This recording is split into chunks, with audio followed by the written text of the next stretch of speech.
Assalamualaikum warahmatullahi wabarakatuh. Hai anak-anak kelas 9, apa kabarnya kalian semua? Semoga kalian semua selalu dalam keadaan sehat ya. Alhamdulillah kita masih berjumpa lagi. Pada pembahasan kali ini kita masih akan membahas mengenai keberagaman masyarakat Indonesia dalam Bingkai Bhinneka Tunggal Ika bagian kedua. Kita akan bahas lebih lanjut mengenai permasalahan dalam keberagaman SARA dan juga upaya pencegahan konflik dalam SARA.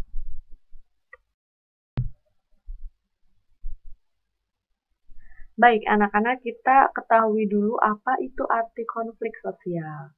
Konflik sosial artinya adalah pertentangan antar anggota masyarakat yang bersifat menyeluruh di kehidupan. Ataupun juga bisa disebut dengan pertikaian terbuka, seperti perang, revolusi, pemogokan, dan juga gerakan perlawanan. Paham ya, anak-anak? Baik, selanjutnya kita akan lebih bahas lagi tentang konflik sosial. Oke, kemudian faktor-faktor apa saja yang menyebabkan terjadinya konflik antar kelompok? Ada 4. Yang pertama yaitu perbedaan tujuan, kemudian yang kedua ketergantungan kerja, kemudian perbedaan persepsi, dan juga perumusan organisasi yang mendua. Ini adalah beberapa faktor yang menyebabkan terjadinya konflik antar kelompok.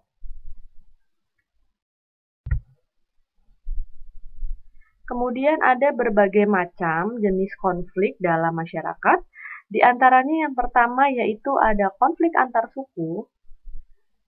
Nah, artinya konflik itu kan kita ketahui bahwa konflik ini artinya saling memukul atau secara sosiologis konflik diartikan sebagai suatu proses sosial antara dua orang atau lebih, bisa juga kelompok, di mana salah satu pihak berusaha menyingkirkan pihak lain dengan menghancurkannya atau membuatnya tidak berdaya. Nah, gambar berikut ini merupakan salah satu konflik sosial yang terjadi di Indonesia.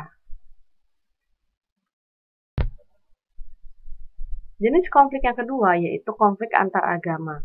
Biasanya kendala-kendala dalam konflik agama yang terjadi diantaranya seperti berikut. Rendahnya sikap toleransi.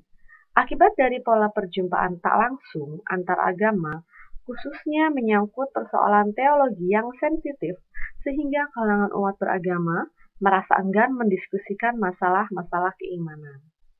Kemudian yang kedua, kepentingan politik.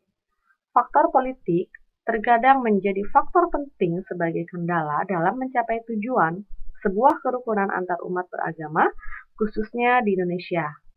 Dan juga yang ketiga adalah sikap fanatisme.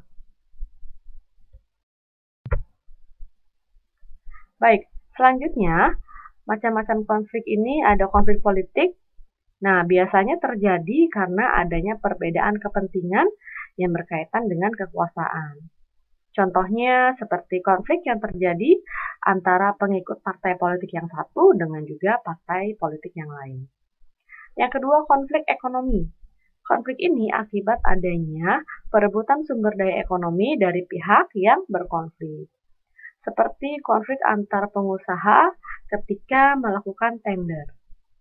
Kemudian ada lagi konflik budaya. Konflik akibat adanya perbedaan kepentingan budaya dari pihak yang berkonflik. Contohnya, perbedaan antar kelompok dalam menghasilkan rancangan undang-undang anti pornografi dan juga porno aksi. Kemudian ada lagi jenis konflik yang lainnya seperti konflik ideologi.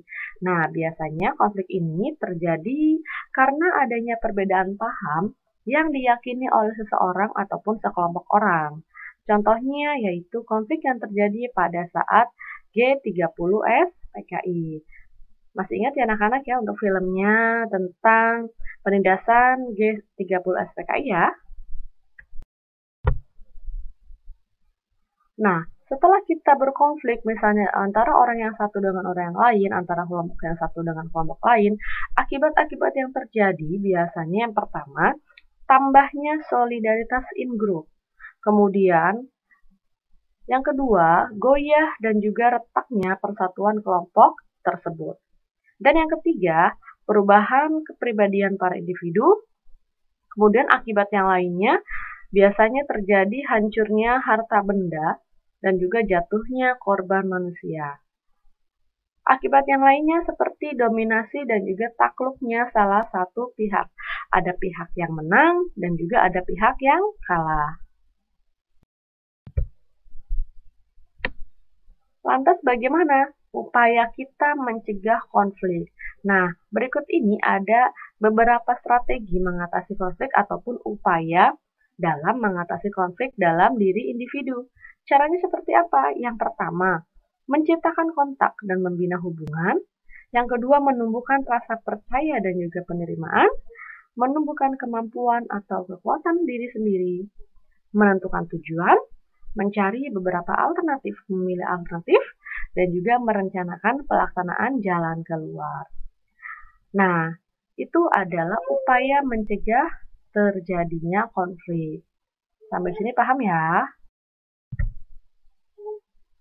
Baik anak-anak, jika kalian semua sudah paham mengenai apa itu konflik, penyebab konflik, dan juga akibat yang terjadi apabila kita berkonflik, Ibu selesaikan pertemuan kali ini.